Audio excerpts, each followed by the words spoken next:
Bien, bonjour à tous, bienvenue à cette 8e séance du cycle de web séminaire consacré à l'étance organisé par le Cercle des économistes. Alors, comme vous le savez, ce cycle de séminaire vise non seulement à analyser l'actualité économique, mais aussi et surtout à prendre du recul, à prendre de la hauteur pour effectuer des propositions et apporter un éclairage quant aux perspectives pour le futur. Alors, nous avons accueilli de nombreux intervenants, des membres du cercle, bien sûr, mais aussi des PDG, des chefs d'entreprise, des institutionnels, des universitaires, etc., qui à chaque fois nous ont fait bénéficier de leur expertise. Alors, nous avons le très grand plaisir et l'honneur d'accueillir ce soir une amie fidèle du cercle, Joëlle Toledano. Alors Joëlle, vous la connaissez tous, c'est une experte connue et reconnue, absolument incontournable sur les questions relevant du champ de l'économie industrielle et en particulier celles liées au numérique. Alors Joëlle est professeure d'économie à l'Université Paris-Dauphine, où elle co-dirige le master Industrie de réseau et économie numérique et où elle est associée donc à la chaire Gouvernance et Régulation. Elle a toujours concilié, je dirais avec brio, carrière académique et carrière en entreprise, ce qui illustre réellement la richesse de son expertise. Elle est ainsi également membre du Conseil national du numérique, du Conseil d'administration de l'Agence nationale des fréquences. Elle dirige des startups du numérique après avoir occupé diverses fonctions en termes de direction dans des entreprises informatiques. Alors, son activité en matière de publication est impressionnante puisqu'elle a publié de nombreux ouvrages et articles, notamment dans les domaines de l'économie industrielle et l'économie de la gestion du numérique, économie et la régulation du numérique, mais aussi, bien sûr, des rapports qu'elle a coordonnés sur le numérique, la transition écologique en lien avec la transformation, la blockchain, etc. Alors, ce soir, nous recevons Joëlle au sujet de son dernier ouvrage, au titre percutant et je dirais quelque peu provocateur, GAFA, reprenons le pouvoir, paru chez Odile Jacob. Alors, c'est un ouvrage absolument passionnant et formidablement documenté, qui a d'ailleurs reçu le prix du livre d'économie 2020. Alors, le livre comprendre et expliquer la situation et les enjeux posés par les GAFA en s'appuyant sur des descriptions concrètes, avec beaucoup de chiffres à l'appui et des éléments de théorie économique. Mais je dirais qu'il va beaucoup plus loin que cela, puisque une fois le constat dressé et expliqué, eh bien, il s'agit de proposer des solutions donc pour, je cite, reprendre le pouvoir. L'idée étant qu'on a trop laissé faire les GAFA. Et à mon sens, je dirais que l'une des originalités majeures de cet ouvrage est qu'il propose des solutions pour déverrouiller le marché, qui consistent non pas à réguler les plateformes comme on le propose habituellement, mais à réguler les entreprises et leur écosystème, c'est-à-dire, Joël nous l'expliquera, les données, le modèle économique et les algorithmes de ces GAFA. Et donc pour cela, Joël nous explique qu'il ne faut pas se situer, je dirais, au niveau d'un seul pays. Il faut vraiment établir un rapport de force et donc plutôt se situer, par exemple, dans le cadre de l'Europe. On le voit, on est vraiment ici en plein dans l'actualité, avec notamment les projets de règlement Digital Services Act ou encore Digital Markets Act qui sont publiés par la Commission européenne, qui doivent permettre la mise en œuvre d'un nouveau cadre de régulation pour mettre fin à l'irresponsabilité des géants du numérique. Alors, Joël, je crois que j'ai assez parlé. Je vais donc te laisser la parole pour nous présenter ton ouvrage. C'est à toi, Joël.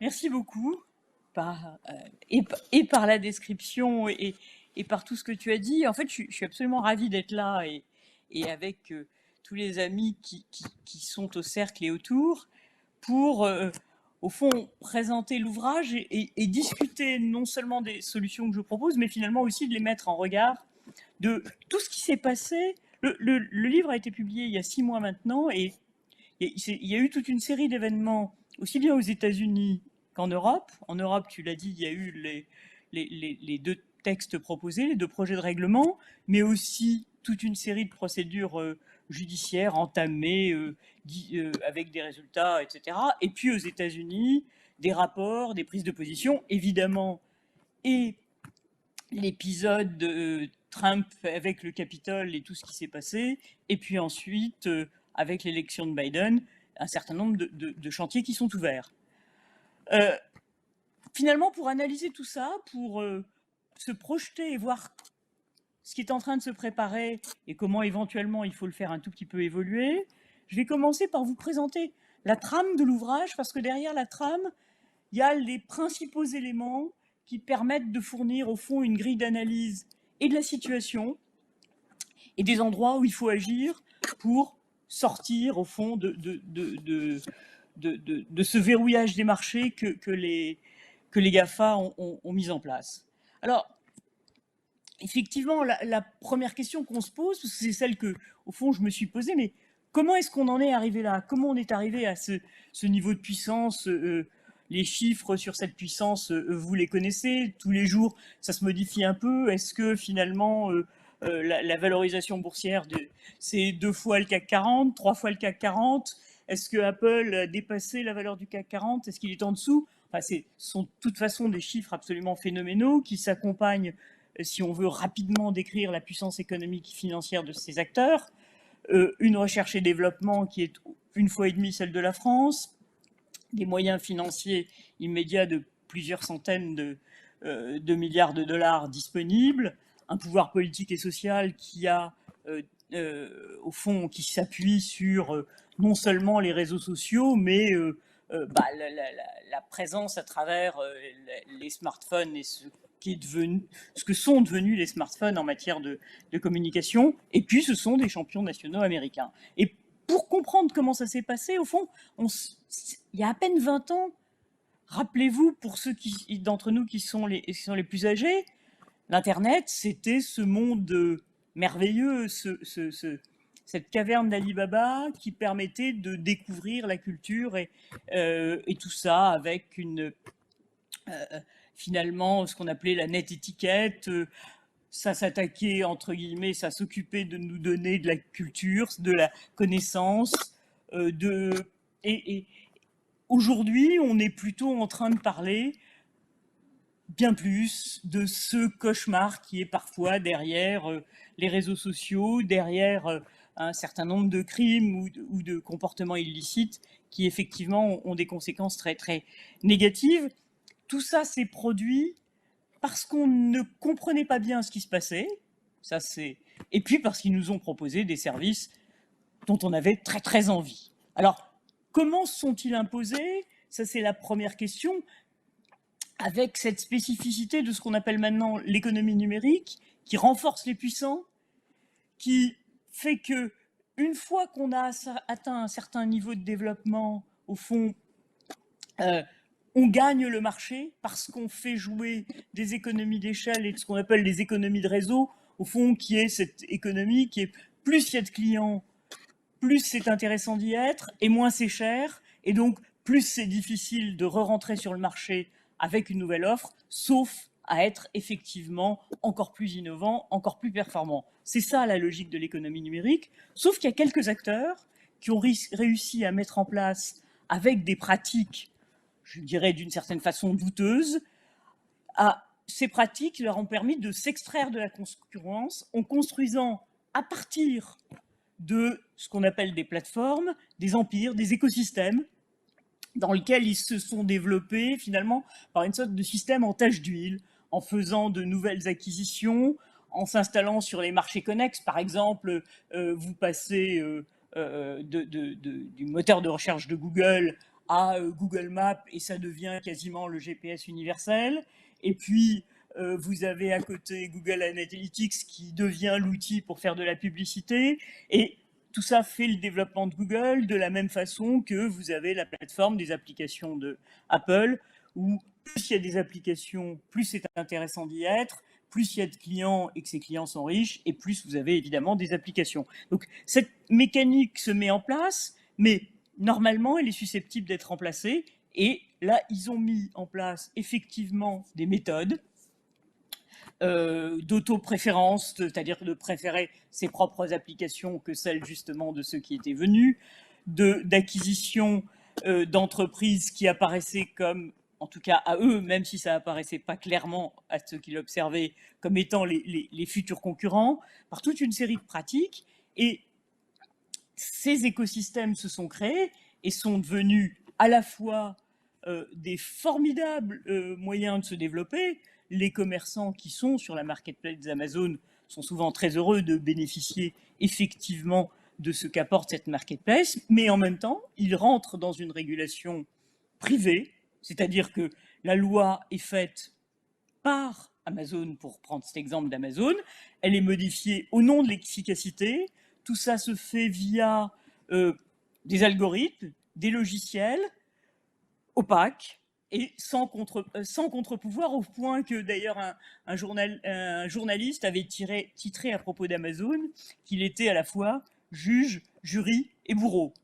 On est rentré avec ces acteurs dans un monde où, derrière ces services formidables, se sont constituées des puissances économiques qui à la fois bénéficient de l'opacité des algorithmes.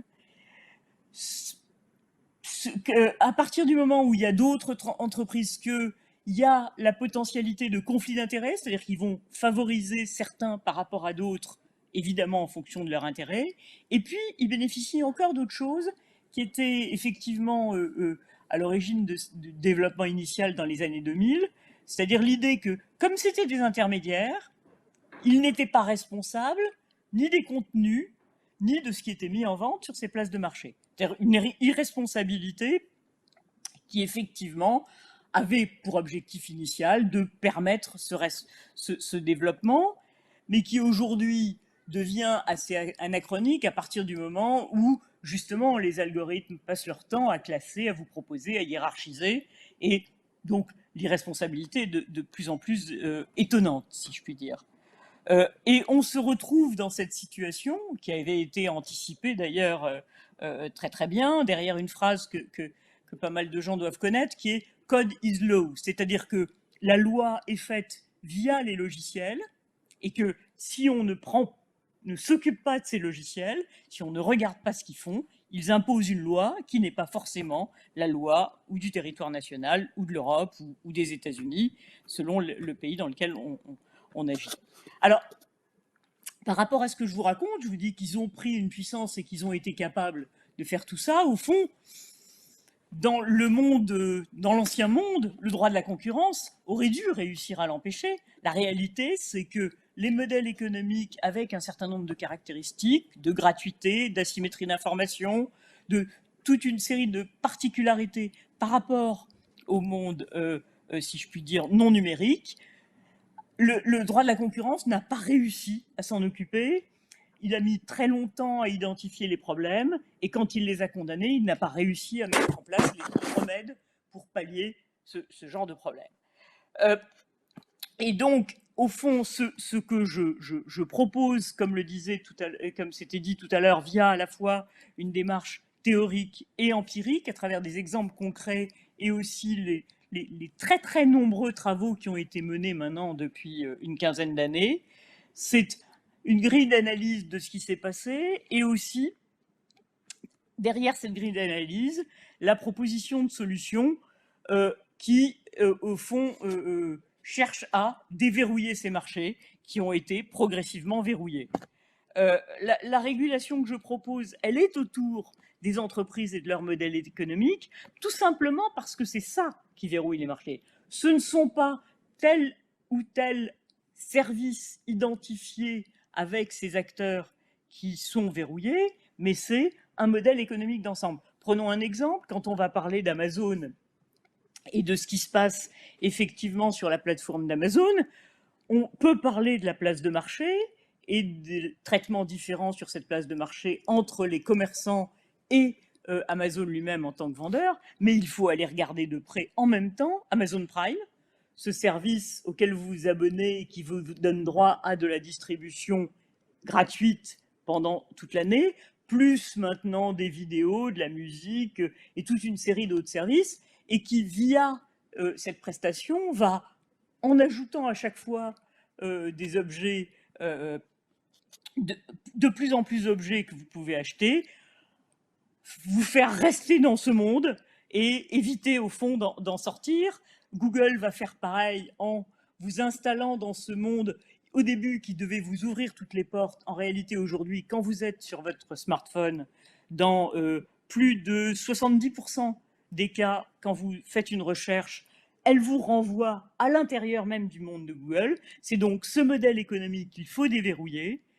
Et la seule façon de le déverrouiller, c'est de trouver le moyen de réintroduire de la concurrence, sans quoi il n'y aura pas de possibilité de faire respecter notre loi, ni d'avoir, comme c'est l'un des objectifs de ces sessions d'ailleurs, de voir comment on peut avoir des acteurs européens, car aujourd'hui, nous appuyons forcément sur ces infrastructures qui sont devenues les infrastructures du XXIe siècle. Je vais juste maintenant essayer de vous donner ce qui est à mon avis quelques clés de cette régulation pro-concurrentielle qu'il faut mettre en place. Et puis, je pense qu'on aura l'occasion de revenir sur tel ou tel point. Premier point, effectivement, ce ne sont pas les plateformes qu'il faudrait réguler, parce que, en réalité, comme je viens de le dire à l'instant, ce n'est pas telle ou telle plateforme avec ce statut de, éventuellement, plateforme structurante, ou comme le dit, ce dont parle la Commission, ce sont des gatekeepers, mais l'ensemble des écosystèmes qui tournent autour, à l'intérieur desquels une loi privée s'est mise en place et qu'il faut effectivement essayer de déverrouiller. En matière de régulation privée, on a atteint un summum ces derniers temps sur, au fond, ce qui m'apparaît personnellement comme l'échec de la mise en place de la régulation des données personnelles dans ce qu'on appelle le RGPD, et où finalement, ceux qui sont en train de mettre en place le contrôle des données personnelles via les tiers sont Google et Apple à la place des autorités de régulation qui n'ont pas réussi au fond à s'occuper de ces acteurs qui étaient les plus gros possesseurs de données personnelles et qui, d'une certaine façon, délèguent cette régulation des données privées aux plus gros acteurs du système. Deuxième point sur lequel il est fondamental d'intervenir, c'est le contrôle et la responsabilité du code et des algorithmes. Et à ce titre, il faut absolument se donner les moyens de devenir compétent sur ces algorithmes, d'avoir des équipes qui soient capables de les analyser, de voir ce qui se passe en évolution. Google change son algorithme de façon plus ou moins importante 3000 fois par an. Donc c'est évidemment pas en ayant un contrôle par an qu'on pourra effectivement comprendre ce qu'il y a derrière les algorithmes. Troisième sujet, réguler les fake news et les contenus illicites. On en parle tout le temps. Là encore, il faut se pencher sur le modèle économique et surtout ne pas séparer la régulation des contenus, la régulation des algorithmes et des données et celle de la publicité ciblée. Comme si les algorithmes n'avaient pas pour objectif de maximiser la publicité en s'appuyant en fait sur les contenus via tous les comportements addictifs qui vont être créés par les algorithmes. Avant-dernier point sur lequel j'ai envie de donner un avis un peu précis, celui du contrôle et des acquisitions et des fusions auxquelles on a assisté de façon absolument phénoménale dans les 15 dernières années. Il faut bien avoir en tête que, en gros, il y a eu, dans les 15 dernières années, une acquisition tous les 10 jours à peu près de la part des GAFA, et que le cadre conceptuel du droit de la concurrence a beaucoup de mal, en réalité, à contrôler ces acquisitions, dans la mesure où nous avons des acteurs qui sont tellement puissants, avec des moyens financiers qui sont tellement importants, qui peuvent se permettre, au fond, d'avoir un comportement de venture capitaliste, de faire de nombreuses acquisitions, et parmi celles-là, il va y en avoir une qui effectivement aurait été l'entreprise qui les aurait concurrencées et sur laquelle ils peuvent s'appuyer pour continuer à construire leurs services. Donc je pense qu'il faut, à l'égard de ces acquisitions, les considérer comme des acquisitions consolidantes pour certaines d'entre elles, et donc leur demander de justifier ces acquisitions comme on demandait de justifier leurs acquisitions aux entreprises de réseau du XXe siècle qui étaient en position dominante et qui devaient, elles, prouver que ce n'était pas grâce à leur profit de monopole qu'elles pouvaient faire ces acquisitions. Dernier point, et je finirai là-dessus parce que c'est un peu le sujet finalement dont on parle et puis qu'on finit par oublier.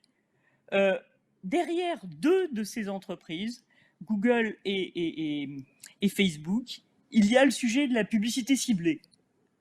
De façon assez étonnante, la publicité ciblée est considérée à la fois par tout le monde comme un monde particulièrement opaque, dans lequel la formation des prix est assez étrange et où il revient à une part assez limitée de la publicité à ceux qui, effectivement, devraient en bénéficier parce que les GAFA en prennent une part substantielle.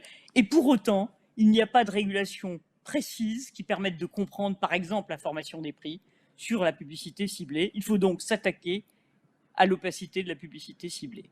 Voilà 5 pistes que j'ai retenues parmi d'autres sur lesquelles on pourra revenir, parce qu'il me semble que c'est peut-être celles-là qui, au fond, sont le moins reprises dans les propositions, par exemple, qui sont faites par la Commission. Voilà. Je vais m'arrêter là. Un grand merci, Joël, pour cette, je dirais, présentation limpide et absolument passionnante, qui illustre vraiment la richesse de ton ouvrage. Donc, je suis persuadée que de nombreux auditeurs vont courir acheter ton livre et profitez-en, les librairies sont encore ouvertes. Alors, je vais, pour lancer un petit peu la discussion, poser quelques questions suite à ton exposé.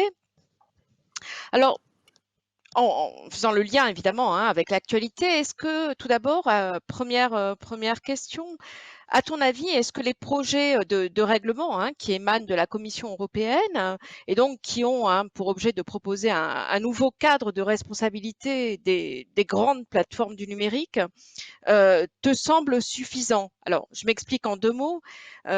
Est-ce que les experts qui seront impliqués dans ces projets, à ton avis, est-ce que ces experts vont vraiment avoir accès aux données, aux modèles et aux algorithmes des GAFA pour pouvoir réellement réguler ce système? Concrètement, voilà, est-ce que tu penses que les GAFA vont accepter d'ouvrir aux experts leurs algorithmes et leurs données?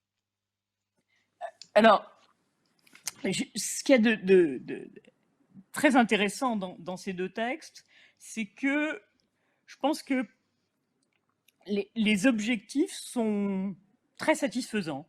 Si on lit l'exposé des motifs, comme il y a toujours dans ces textes-là, des exposés des motifs longs et dans ce cas-là, bien charpentés, effectivement, les objectifs sont assez clairs. Par contre, je pense que sur les deux textes, il y a des vrais problèmes de mise en œuvre. Et qu'en particulier, de façon qui, pour moi, c'est assez incompréhensible, on a des textes qui sont, quand on les regarde, j'ai envie de dire des textes de l'ancien monde.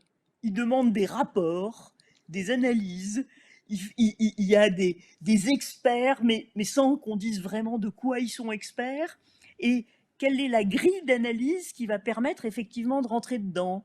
On a effectivement repris ce droit de la compliance qui peut être intéressant, qui est appliqué dans le monde financier. Enfin, le droit de la compliance, il s'agit, à ma connaissance, de vérifier que des règles extrêmement strictes sont appliquées. Là, on est dans un monde où qu'il faut découvrir, et de façon extraordinaire, cette idée qu'il y a un monde nouveau de compétences techniques, numériques, dont ne dispose pas la Commission, dont ne dispose pas ou peu la plupart des autorités administratives, et que donc il faut créer des nouveaux lieux de compétences. Tout ça n'est pas présent. Alors, selon les textes, il y a quelques ouvertures, mais ça fait partie pour moi d'un des grands sujets manqués de ce texte. Alors, peut-être est-il possible, moi ce qui me semble qu'il faudrait, c'est qu'il y ait dans tous les pays européens, effectivement, des équipes qui travaillent, aussi bien au niveau des administrations, mais aussi des équipes académiques spécialisées sur tel ou tel domaine, et qui pourraient apprendre et comprendre, et de façon continue. Si vous, au fond, mon intuition, c'est que, et je m'arrêterai de répondre, parce qu'une fois que je suis lancée, je ne m'arrête pas, c'est que le pas sur le fait qu'on va rentrer dans un nouveau monde en termes de contrôle, ce qu'a fait le monde financier, ce que fait le monde, par exemple, des jeux en ligne, les régulateurs ont accès, on peut, etc. Tout ça n'est pas encore passé dans le monde concurrentiel habituel, et on a l'impression qu'il parle un peu des rapports comme on aurait parlé des factures. Je caricature, mais pas tant que ça. Je partage complètement ton analyse, hein. Un long chemin reste à parcourir avant la mise en œuvre effective de tout cela, on est d'accord. Alors, deuxième thématique, hein, toujours en lien avec l'actualité, tu en as d'ailleurs fait mention, hein, dans ton exposé. Ça concerne, je dirais, la modération un petit peu des réseaux sociaux. Alors, tu as fait référence, hein, à l'histoire de Donald Trump. Donc, on a vu notamment, hein, la suppression de ses comptes suite aux événements du Capitole en janvier. Et cette suppression, hein, rappelons-le, elle a été effectuée par les responsables de Facebook, Twitter, etc. Alors même que, comme tu l'as rappelé, sauf erreur de ma part, ils ne sont pas responsables, hein, du contenu des comptes de leurs abonnés. Et donc, à mon avis, hein, de façon plus générale, c'est-à-dire que modérer les réseaux sociaux, hein, nécessite de rentrer vraiment à l'intérieur de leur modèle économique pour voir concrètement comment ils vont utiliser, se servir, hein, de nos traces numériques. Et j'ai l'impression qu'on bute là un petit peu sur un problème, puisque ce sont les GAFA qui contrôlent nos données sans les transmettre aux autres. Donc, à ton avis, hein, comment on peut procéder à cette modération des réseaux sociaux, j'allais dire, tout en préservant nos libertés, hein, individuelles notamment. Voilà, je voulais savoir si tu pouvais nous donner un petit peu ton point de vue sur cet aspect général, notamment entre lien entre réseaux sociaux, liberté individuelle, voire même collective, hein, puisque voilà, on a vu que ça dépassait largement aussi parfois le cadre des libertés individuelles. Quitte à choquer, moi je crois que très souvent, surtout en France et en Europe, je crois, oui, les réactions qu'on a eues en Europe, on oublie que ces acteurs ont d'abord pour objectif de faire du profit. Et en fait, ils régulent les contenus depuis le début.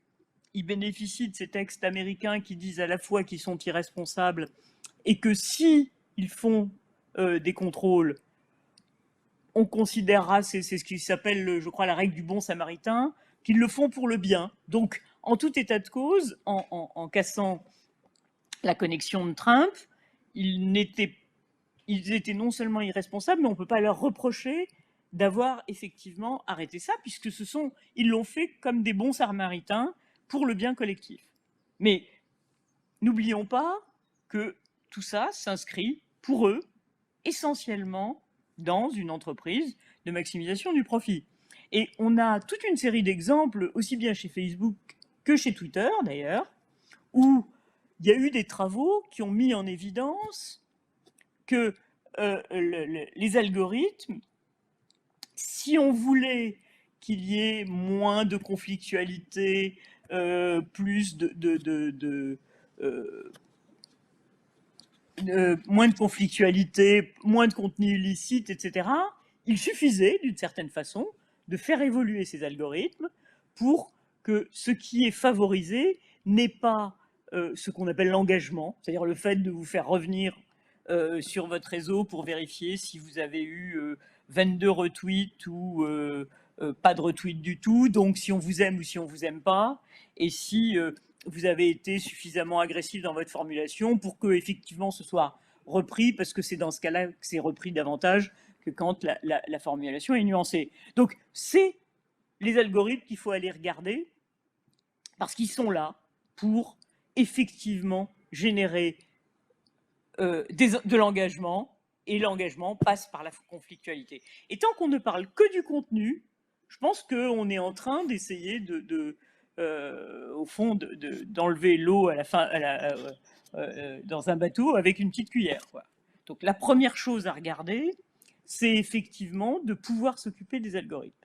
La deuxième, c'est que moi je crois qu'il faut arrêter de considérer que ces entreprises sont des entreprises de service public et qu'ils portent effectivement la liberté d'expression, ils portent leur intérêt, et leur intérêt va varier en fonction de la situation politique.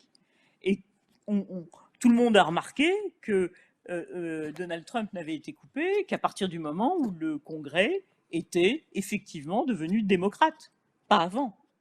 Donc voilà, moi je pencherais plutôt pour une augmentation substantielle de la responsabilité de ces acteurs par rapport à ce qui se passe sur leur réseau, et je rêverais peut-être un peu moins de la conservation de la liberté d'expression, si tant est qu'on reste dans des modèles qui est un modèle économique d'entreprises privées. Si on passe à des entreprises qui sont des entreprises de service public, formidable.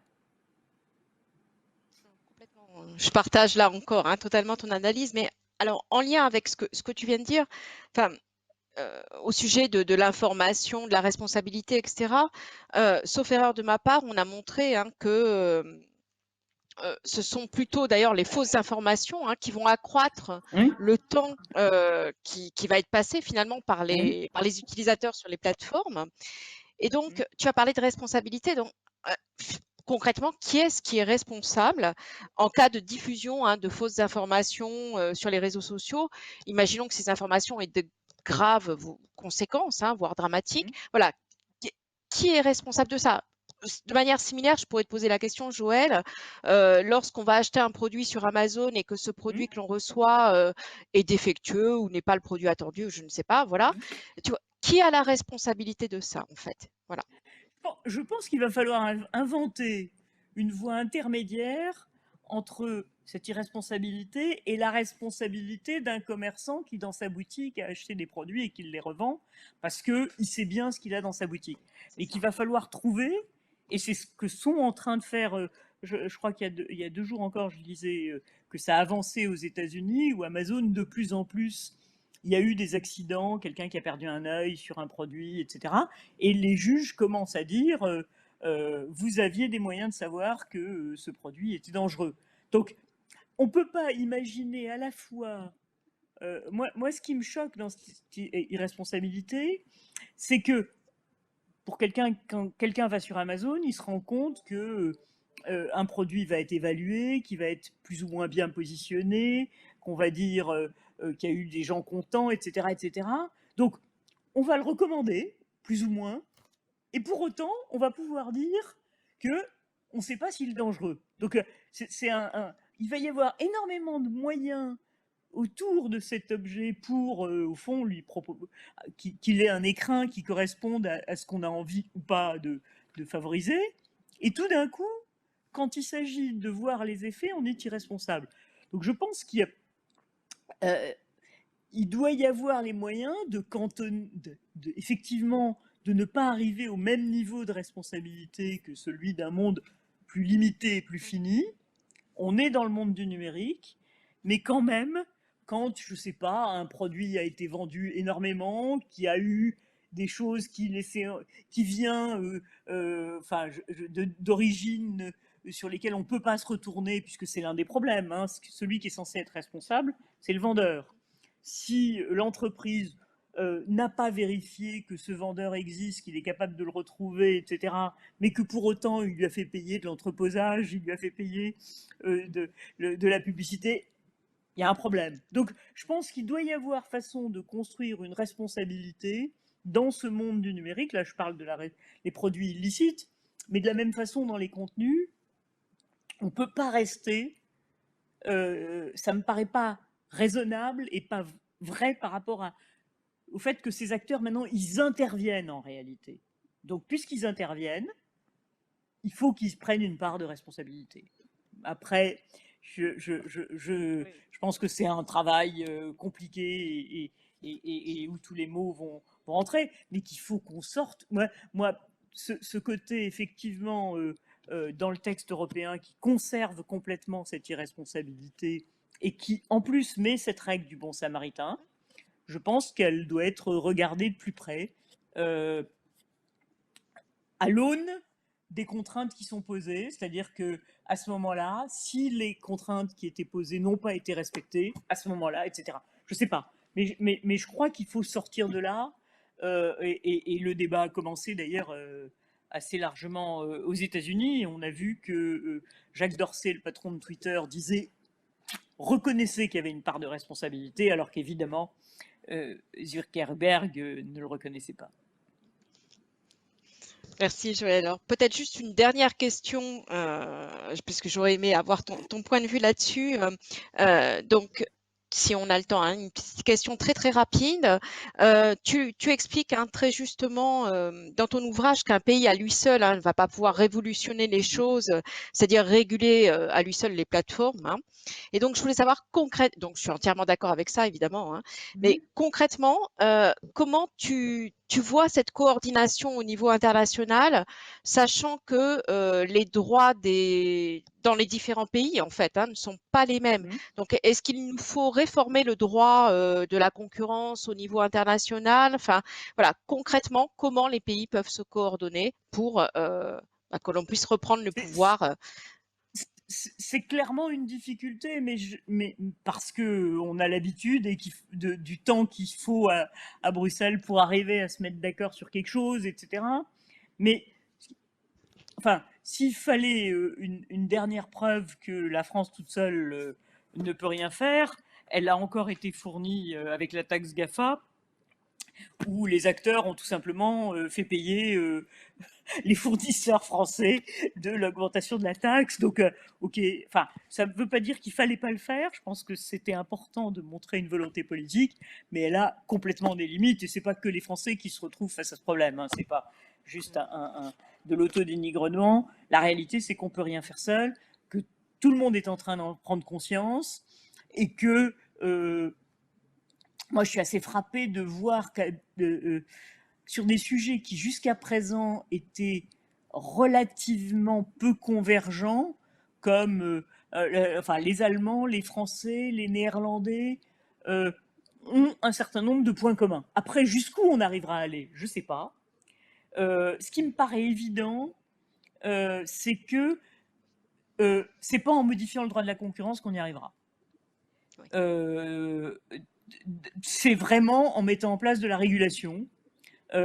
Tous les exemples, même les sujets où on a réussi à condamner, finalement, il y aura peut-être au bout, une fois que ce sera passé par la Cour de justice, etc., les amendes seront peut-être payées, mais tout est resté verrouillé. Et il faut absolument mettre en place un système de régulation ex ante où le régulateur a pour objectif de réouvrir les marchés, donc d'avoir une politique pro-concurrentielle. Enfin, moi, je dois avouer que c'est mon expérience en tant que régulatrice des télécoms qui me permet de penser que c'est faisable et que c'est en mettant l'ensemble des acteurs qu'on y arrivera, que le face-à-face avec un acteur, je veux dire le monopole, quel qu'il soit, hein, que ce soit le monopole postal ou le monopole des outils de recherche en ligne, il gagne, la symétrie, elle est phénoménale, et donc il faut impérativement sortir de là sur tous ces sujets. Et donc, il faut y arriver. J'ai l'impression que les lignes bougent, et donc que ça va être possible, mais je pense que ça va être très très compliqué. Et je trouve que ce qu'on est en train d'apprendre de ce qui s'est passé finalement à 4-5 ans d'intervalle sur la façon dont le RGPD a été mis en place, sur donc la régulation des données personnelles, et qui est pour moi un incroyable échec au regard du fait qu'on a pu s'attaquer qu'aux petits et que les grands s'en sont sortis, et c'est eux qui régulent maintenant.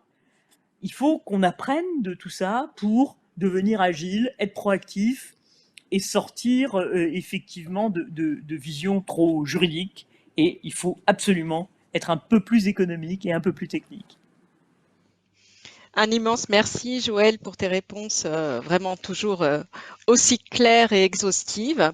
Alors, je vais laisser la parole à Emmanuel Cuny. Donc, vous connaissez tous Emmanuel, président de la GEF, qui va animer la suite de ce débat. Emmanuel, c'est à toi, je t'en prie.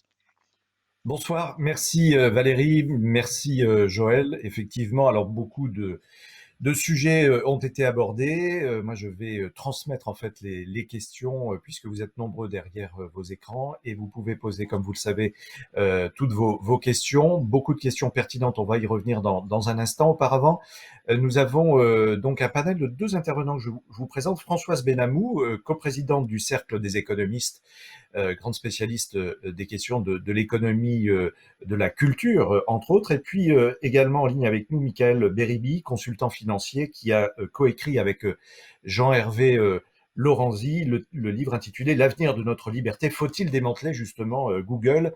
et quelques autres 3 points de suspension et points d'interrogation. Françoise Benamou, je vous passe la parole. Vous avez quelques questions à poser à Joël, peut-être, et à Valérie. Bonsoir Emmanuel, bonsoir Joël, bonsoir Valérie. Merci Joël pour ta présentation. Alors moi j'avais quelques questions. Moi aussi j'ai été, comme tu le sais, régulatrice à l'ARCEP et je me rappelle que pendant les 7 années où il y a donc maintenant 7 ans, j'entendais déjà il faut se donner les moyens de devenir compétent sur les algorithmes. Et manifestement, on n'y arrive pas parce qu'on a une force, on a une puissance scientifique et je dirais économico-scientifique en face de nous, qui fait qu'il est extrêmement difficile de s'approprier l'algorithme de l'autre, qui, comme tu l'as dit toi-même d'ailleurs, ne cesse de changer. Donc ça, c'est plus une remarque qu'une question. Puis j'avais quelques questions, alors je te les pose en vrac, tu répondras à ce que tu veux. La première, moi j'ai une interrogation, je me dis quand même, pendant cette pandémie, il y a un truc qui a formidablement marché et qui n'est pas un GAFAM, c'est Zoom. Et c'est inouï que l'Europe n'ait pas su faire son Zoom. Et comment tu expliques ça? Parce que là, pour le coup, c'était pas les GAFAM qui étaient là, hein. Ils n'ont pas été bons là-dessus, ils ont essayé de racheter Zoom d'ailleurs, ils n'y sont pour l'instant pas arrivés. Deuxième question, tu dis réguler les données illicites, c'est extrêmement compliqué, effectivement, tu as raison, il faut s'attaquer au modèle économique, je suis pleinement d'accord, et tu reviens au fait que le modèle des GAFAM, c'est de rassembler de la collecte de données, en fait, de données personnelles. Et la seule solution, si on ne veut pas qu'ils collectent des données personnelles de cette manière, en tous les cas en moindre nombre, c'est qu'ils soient payants.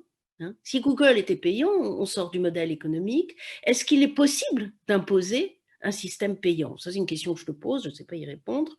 Et puis alors, j'ai une autre question sur l'actualité. Il y a quand même une petite entaille au modèle qui a été faite, à mon avis, par la bande, mais qui est très intéressante, c'est ce qui se passe en Allemagne et plus généralement en Europe sur les droits voisins sur les éditeurs de presse, c'est-à-dire l'imposition pour Google de payer les éditeurs de presse, qu'on retrouve en Australie, ce qui est très intéressant, et qui maintenant se fait aux États-Unis, non pas sur la base des droits voisins, mais sur la base de l'obligation pour Google de négocier des accords avec les éditeurs de presse au titre du fait qu'ils utilisent les contenus. Tu peux dire que c'est la parabole de la petite cuillère, peut-être, mais c'est peut-être par la petite cuillère, ou en tous les cas par comme ça les franges du modèle qu'on entre dans le modèle. En tous les cas, à mon sens, c'est quand même une entaille. Voilà. Merci. Alors, merci beaucoup, Françoise, de ces questions. Je vais commencer par la dernière parce que, justement, je pense que le verre est plutôt à moitié vide qu'à moitié plein. En réalité, pour l'instant, les droits voisins, quand on regarde la France, Google a réussi à choisir avec qui négocier et pour le reste, c'est ouvert. Donc là, le moins qu'on puisse dire, c'est que c'est pas encore soldé. Et l'exemple australien est terrifiant. C'est-à-dire qu'en réalité, malgré les apparences, ils ont fait plier le gouvernement australien. Ils ont choisi qui ils payaient. C'est tout l'objectif. Hein. Ils ont compris, Google et Facebook ont compris qu'ils allaient devoir payer un peu. Mais ce qu'ils ne veulent pas, c'est d'avoir un système de partage de la valeur qui leur échappe. Ils sont prêts à choisir qui ils vont payer et éventuellement combien ils vont payer. D'ailleurs, c'est marrant, ils disent toujours voilà, je vais y mettre 1 milliard, etc. Donc, ils sont prêts, au fond, à donner un peu sous réserve de conserver la maîtrise du partage de la valeur. Et l'Australie, quand on regarde bien, c'est exactement ce qui s'est passé. Aussi bien Google que Facebook choisissent tous les deux leurs interlocuteurs, combien ils les payent, et comme par hasard d'ailleurs en Australie, c'est quand même celui qui est le mieux traité, c'est le groupe de Murdoch qui a ce pouvoir politique formidable et qui a d'ailleurs été à l'initiative de tous les travaux qui ont eu lieu en Australie. Donc je pense que sur les droits voisins, effectivement tout le monde se lève et il commence à y avoir une bagarre, mais elle est loin d'être gagnée et il faudra bien la gagner, mais elle est loin d'être gagnée. Alors maintenant, je reprends et aux États-Unis, on va voir si effectivement la façon dont ils procèdent permet d'aller là encore plus avant et comment. Mais ça va sûrement être aux États-Unis que ce sera le plus dur. Enfin, je sais pas. L'avenir nous le dira. En ce qui concerne les algorithmes, je crois que depuis un certain nombre d'années, on en parle, tu as raison, et qu'on est rentré dans une logique finalement très scientifique. On s'est dit, il faut de la transparence, il faut de l'explicabilité, et puis maintenant, les scientifiques sont là à chercher à dire, mais c'est quoi la transparence, c'est quoi l'explicabilité? Il y a un texte d'une 20aine de pages qui, pour moi, est absolument terrifiant, qui a été produit par la Commission européenne, pour dire ce qu'est la transparence dans le texte qui a été appelé en jargon P2B, Platform to Business, et c'est complètement littéraire, comme si on était en train de parler effectivement de droit du 19e siècle, même pas du 20e siècle.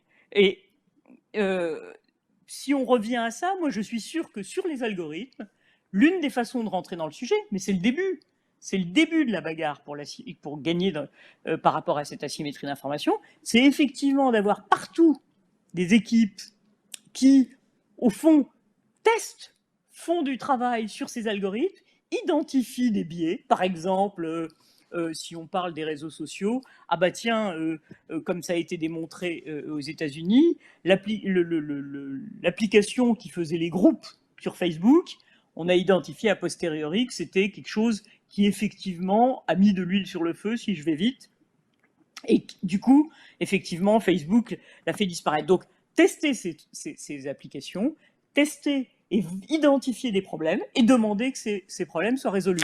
Au fur et à mesure, je pense qu'on va finir par avancer, trouver des biais. Ce sera pas, c'est une bagarre de tous les instants, de toute façon. C'est pas une histoire qui va se régler comme ça.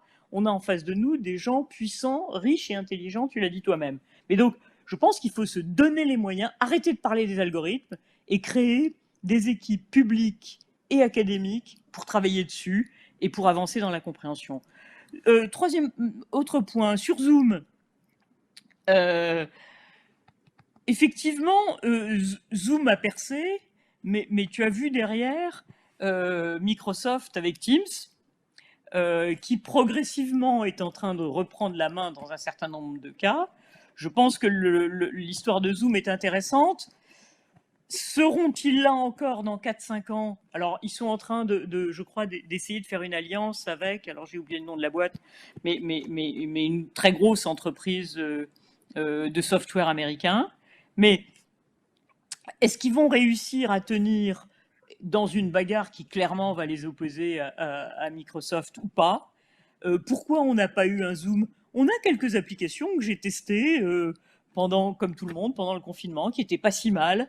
Et malheureusement, on a tous utilisé les applications qui venaient d'ailleurs. Peut-être qu'on aurait pu, sur ces sujets-là, avoir une action un peu plus nationale, y compris au niveau des pouvoirs publics. Ça m'a frappé, comme toi. Et puis, parce qu'il y a des vraies bonnes applications. Enfin, sur le payant, alors là, c'est vraiment le truc auquel je ne crois pas. Je crois que pour pouvoir réguler les GAFA, il y a une chose qu'il va falloir conserver en tête, c'est qu'on ne pourra les réguler que si on prend vraiment en considération que les consommateurs ne veulent pas que les services soient diminués. Qu'il y ait des options payantes et gratuites, qu'on leur montre qu'il peut y avoir de la concurrence en s'appuyant sur des données qui reviendraient de Google parce qu'ils seraient obligés de les donner. Ça, j'y crois davantage. Je pense que pour déverrouiller les marchés, alors c'est ce que moi, mon expérience de l'ARCEP, je crois, m'a appris, c'est vraiment par l'arrivée de concurrents, par le fait d'aider des concurrents, faire effectivement une régulation asymétrique qu'on s'en sortira. Je ne crois pas que c'est en modifiant la qualité du service rendu aux consommateurs. J'ai essayé de répondre à tout. Merci Joël, merci Françoise Benamou pour cette intervention. Avant de passer aux nombreuses questions du public, Michael Beribi, vous avez également quelques questions à poser à Joël Toledano. Oui, bonjour, Donc, bonjour Joël. Beribi, consultant financier, et ce livre que vous avez coécrit avec Jean-Hervé Lorenzi, L'avenir de notre liberté, faut-il démanteler Google et quelques autres? Nous vous écoutons, Michael Beribi.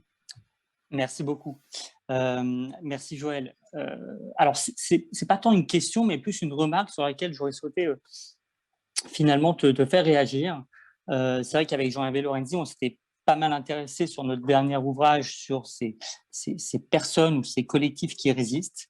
Et là, assez récemment, j'ai quand même, voilà, il y a quelque chose qui m'a pas mal interrogé. C'est vrai que du côté, et pour cela, je te propose qu'on s'éloigne du périmètre de la régulation et d'aller plutôt sur le sujet de l'investissement. À un moment donné, tu disais, tu parlais de la capitalisation boursière des GAFA qui explose, qui est phénoménale. Et c'est vrai que ces dernières années, on a quand même vu se développer ce qu'on appelle l'investissement responsable. Un investissement qui finalement, au lieu d'investir directement avec un objectif de rentabilité, on va également s'intéresser à d'autres critères tels que l'environnement, les impacts sociaux ou la gouvernance de l'entreprise. Et parce qu'il n'y a pas finalement de méthodologie là-dessus, le gouvernement français a proposé son propre label responsable. Et depuis quelques années, depuis 2017, on a vu tous ces nouveaux fonds responsables. Et pourtant, lorsqu'on regarde un peu à l'intérieur de ces portefeuilles-là d'investissement qui représentent finalement les épargnants qui souhaitent avoir une certaine éthique ou néanmoins qui souhaitent épargner dans le but de la promotion de cette éthique-là, on se rend compte que presque la moitié de ces portefeuilles, en tout cas ceux qui peuvent investir partout dans le monde, investissent chez Google et chez Amazon. Et pourtant, ce label est estampillé France et se dessine. Et on est en train d'essayer de construire un label européen. Et alors, c'est très bien, on prend en compte toute la transition énergétique, c'est très bien, la gouvernance également. Mais je me demande à quel point est-ce qu'on passe à côté de tous nos sujets finalement de souveraineté numérique ou en tout cas d'éthique tel qu'on souhaite le développer en Europe. Donc voilà, je voulais avoir ton avis sur ce côté investissement. Et alors là, je m'adresse aux épargnants français, mais il y a également tout le volet, on va dire, institutionnel qui s'appuie sur le label français. Et pourtant, parmi ce qu'on peut observer, et on va retrouver de l'investissement également pour ces GAFA-là. J'avoue mon incompétence sur les fonds d'investissement et les fonds d'investissement responsables. Et il y a juste un point qui, moi, me semble très important parce que il m'est arrivé de discuter avec certaines personnes qui me disaient mais la souveraineté, il faut aller vers des offres nationales et c'est comme ça qu'on y arrivera. Et on assiste à un certain nombre de débats où on a l'impression qu'on pourrait basculer du jour au lendemain vers des offres qui auraient toutes les qualités. moi j'avoue que je crois beaucoup au chemin pour y parvenir. Et c'est la raison pour laquelle je ne crois pas à la possibilité d'avoir des entreprises qui répondront d'ailleurs aux critères que tu évoques, sans se dire, OK, voilà, je veux avoir des entreprises comme ça, mais comment est-ce que je peux faire pour qu'elles se développent effectivement et pas qu'elles soient là, au fond, comme à côté, mais parce qu'on aura mis des critères et qu'on aura favorisé telle ou telle chose.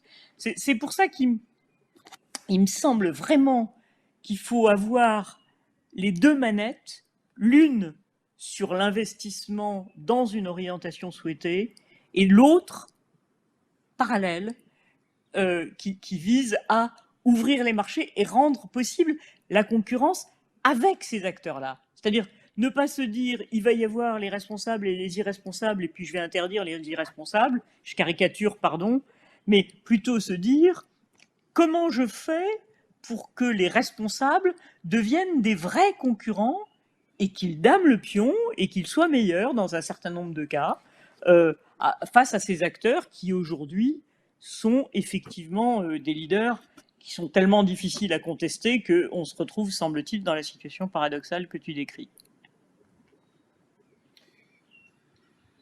Merci beaucoup pour ces réponses. Merci Michael Bérébi donc pour les questions, Joël Toledano pour les réponses. Alors les questions, il y en a beaucoup. On va consacrer une dizaine de minutes, quitte à déroger un petit peu de la règle que nous nous étions fixés de nous séparer à 19h30. Beaucoup de questions. Je disais donc du public que je vais résumer. Je vais essayer d'être le plus concis possible pour donner le maximum de place à la parole. Je vais résumer quelques questions qui vont dans le même sens, car beaucoup de questions en fait ont été posées sur des points qui ont déjà été abordés par Joël. Alors, Joël Toledano, vous parlez beaucoup de la régulation, de la concurrence. Il y a des questions autour de justement les outils de l'économie de la concurrence et de la régulation.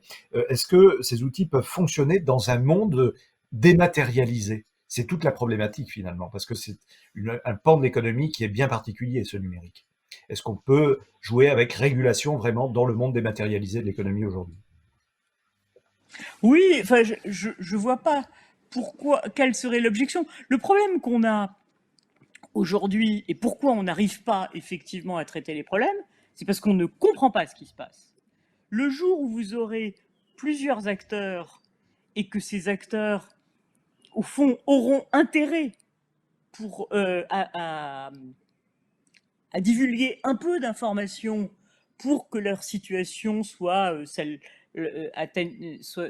meilleure, à ce moment-là, vous arriverez effectivement à avoir une régulation qui sera meilleure que celle que vous faites à l'aveugle. Je vais prendre effectivement des exemples, mais au fond, pour prendre quelque chose qui était complètement immatériel, quand il s'est agi dans les télécoms de créer l'annuaire universel. D'accord ? Chaque opérateur avait des obligations et il s'est agi de créer un format, en fait, un format de données qui permettait effectivement de créer un annuaire universel. De la même façon, si vous vous dites, dans certains cas, je veux faire de l'interopérabilité, évidemment qu'il ne faut pas juste attendre de l'opérateur dominant qui vous dise comment cette interopérabilité va marcher. Si vous voulez faire de l'interopérabilité et qu'elle fonctionne, il faut effectivement que vous ayez différents acteurs qui puissent contester la parole et les prises de position de l'acteur dominant et qui puissent vous donner de l'information qui vous permette de mieux appréhender la dynamique concurrentielle et donc, avec ces acteurs, de faire évoluer les normes d'interopérabilité. Donc, très honnêtement, je ne vois aucune différence entre le physique et le numérique en ce qui concerne l'impact de la concurrence. Ce qui est derrière, c'est, au fond, comment j'arrive à mettre en place les méthodes pour mieux comprendre ce qui se passe et pour faire évoluer les situations vers l'intérêt général, alors que pour l'instant, on se retrouve, comme j'ai essayé de le dire tout à l'heure, dans des méthodes de régulation privée qui ont pour objectif des intérêts particuliers.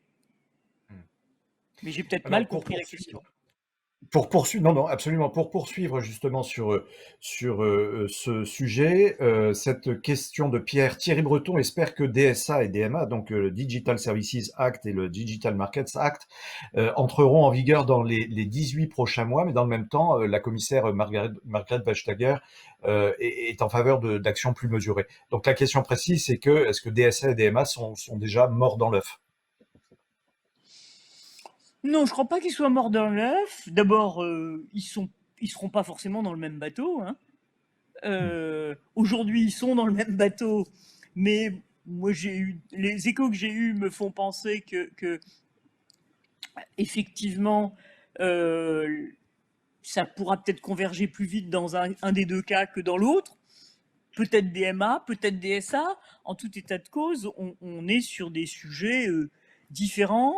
La présidence française va tout faire visiblement pour faire avancer le dossier. Je pense que les Allemands le souhaitent, enfin qu'il y a plusieurs pays qui le souhaitent, et que la Commission européenne a mis ses projets sur la table. Maintenant, ils vont forcément être modifiés. Difficile de dire si ça va pouvoir aller vite. Peut-être qu'à ce moment-là, si les Américains bougent, du coup, on va recommencer à bouger plus vite. Je sais pas. On a beaucoup parlé, Joël Toledano, des GAFA, enfin des Américains. Une question est posée concernant, enfin plusieurs questions même sont posées sur de l'autre côté de la planète, en Asie, avec les GAFA chinois. Il y a les routes de la soie qui sont en train de se mettre en place. Comment vous voyez évoluer justement cette configuration? Alors on voit les Google, Amazon, les Américains. Il y a les Chinois aussi de l'autre côté. Est-ce que c'est une réelle menace pour nous en Europe, ou est-ce qu'il faut en tirer profit justement pour avancer sur la construction de GAFA européens? Écoutez, il est clair que ce sont des épouvantails que les GAFA américains aiment bien utiliser pour nous dire vous allez nous affaiblir et du coup les autres vont venir. Moi, tout ce que je sais dans cette affaire, c'est que pour l'instant, ceux qui verrouillent les marchés sont les GAFA. Les acteurs asiatiques, ils sont très puissants, ils sont très riches, mais ils n'ont pas des pratiques qui sont particulièrement meilleures ou particulièrement plus mauvaises que celles des Américains. Si il se trouvait qu'en Europe, ils prenaient des positions aussi puissantes que celles des Américains, eh ben on aura appris à traiter la domination des Américains, on saura traiter la domination des Chinois. Mais c'est pas fromage ou dessert. Les Chinois ne risquent pas d'être plus offensifs que les Américains. On les voit en ce moment, là, on en parle beaucoup sur des questions diplomatiques, économiques. Ce ne sera pas un biais pour eux d'enfoncer une nouvelle fois le rempart européen?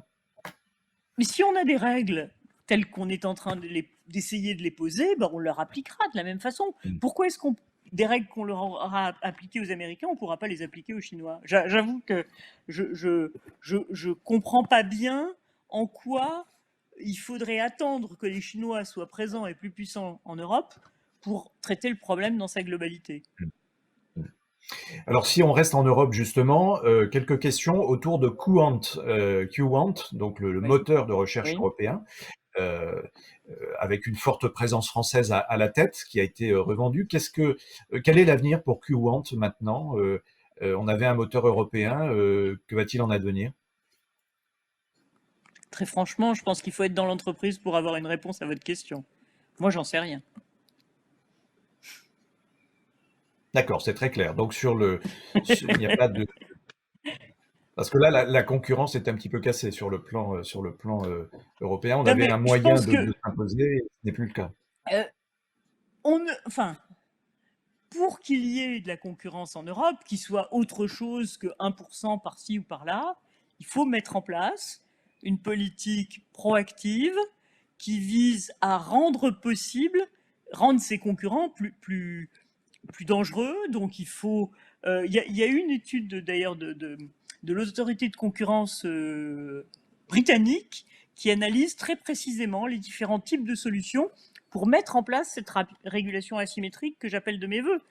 Que ce soit Qwant ou d'autres acteurs, il y a aussi un Allemand, il y a quelques petits Européens qui existent.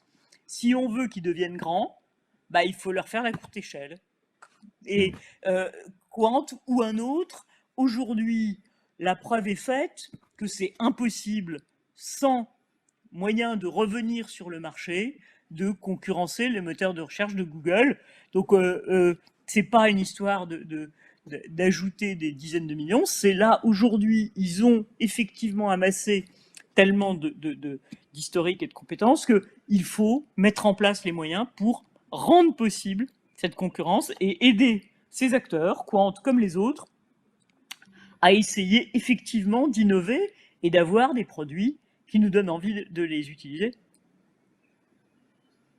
Bien, je vous propose une dernière salve de questions autour de la fiscalité. Beaucoup de questions ont été posées autour de ce sujet. La place des USA dans tout cela. Il y a eu une discussion, on le sait, il y a quelques jours, un soir, je crois que c'était avant-hier, entre Bruno Le Maire et son homologue américaine, la secrétaire au Trésor, donc Madame Janet Yellen, et ils se sont mis d'accord, enfin, en tout cas c'est remonté de Washington, sur le fait qu'il fallait avancer dans les discussions dans le cadre de l'OCDE, puisque c'est l'OCDE qui gère cette partie fiscale. Joe Biden, alors déjà, sur la fiscalité, les discussions au sein de l'OCDE, comment les voyez-vous évoluer, vous, en tant que spécialiste du secteur? Et Joe Biden, on sait qu'il l'a nommé, qu'il va nommer Lina Khan, alors ça c'est une question d'Hubert, Lina Khan qui est professeure de droit à la concurrence, et donc elle va être à l'autorité de la concurrence, et on l'a dit, vraiment très très opposée au système actuel. Donc première question sur la fiscalité versus OCDE et la place de Lina Khan avec Joe Biden pour l'avenir des discussions. Écoutez, les informations dont on dispose, c'est qu'effectivement les Américains rentrent dans le jeu, et dans le jeu tel que le proposait l'OCDE et tous les autres pays d'ailleurs. Il n'y avait que les Américains qui le refusaient. Donc c'est une bonne nouvelle. Maintenant, ces sujets-là, encore plus que les autres, il faut rentrer dans la précision pour voir ce sur quoi on va aboutir. Mais je pense qu'il y a une chance. Tout était bloqué. Là, il y a une vraie chance d'avancer. Donc, c'est une très bonne nouvelle. Deuxièmement, sur Joe Biden, il a fait non seulement le choix de Lina Khan, mais il a fait le choix de Tim Wu dans son équipe à la Maison-Blanche. Donc, il a envoyé des signaux assez clairs pour dire, parmi les gens qui me conseillent ou parmi les gens qui travaillent dans mon administration, il y a des gens qui veulent sérieusement réformer la loi antitrust. Du côté du Parlement américain, il y a aussi les auditions qui ont repris, et il va y avoir des projets. Cela étant dit, ce que nous a appris quand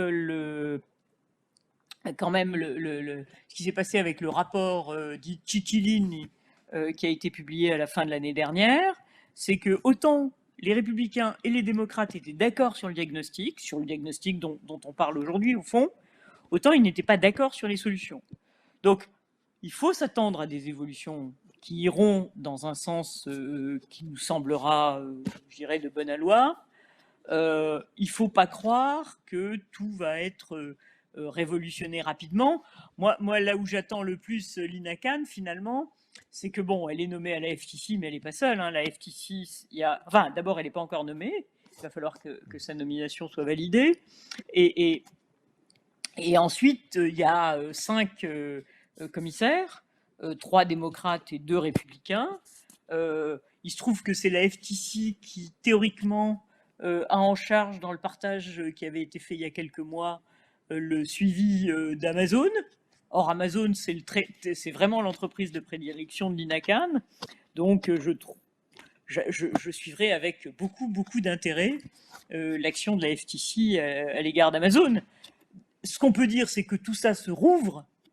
Maintenant, on est dans un monde...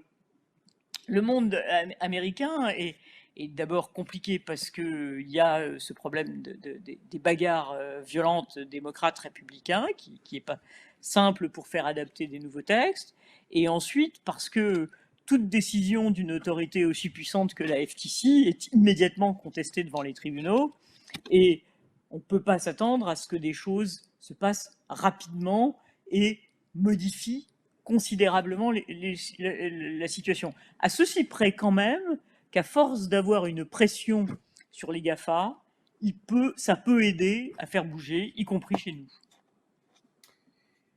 Merci beaucoup. Merci Joël Toledano. Je vais repasser peut-être la parole à Valérie Mignon pour un mot de conclusion. Mais Joël, donc je rappelle le titre de cet ouvrage à se procurer, je dirais, de toute urgence. Voilà, Joël Toledano, GAFA, reprenons le pouvoir chez Odile Jacob. Merci beaucoup. Valérie, un petit dernier mot. Juste avant de vous céder la parole, j'interpelle les auditeurs sur le fait qu'il y a un prochain rendez-vous à ne pas manquer avec le Cercle des économistes. Ce sera le 6 avril prochain, mais peut-être Valérie, avez-vous prévu d'en parler? C'est un grand rendez-vous depuis Grenoble autour du thème « La France est-elle toujours dans la course technologique ?» Ce sera le 6 avril, on aura l'occasion d'en reparler. Valérie, c'est à vous. Un grand merci Emmanuel. Bien, je voudrais juste dire quelques mots de remerciement donc à Joël pour ces débats vraiment très très enrichissants, hein. Donc je vous encourage tous vivement à lire cet ouvrage. Vous apprendrez énormément de choses. Voilà, donc je dirais qu'on a vu la vitesse avec laquelle les GAFA se sont imposés pour devenir pour figurer, j'allais dire, au niveau des entreprises les plus puissantes au monde. Je crois que la régulation va prendre peut-être un petit peu plus de temps, mais nous verrons cela et nous aurons l'occasion certainement d'en reparler avec Joël. Voilà, donc un grand merci Joël, merci Françoise, merci Michael, merci beaucoup Emmanuel. Et comme l'a dit Emmanuel, donc nous aurons le plaisir de vous retrouver le 6 avril sur un sujet passionnant. La France est-elle encore dans la course technologique? Merci beaucoup à tout le monde. Merci beaucoup.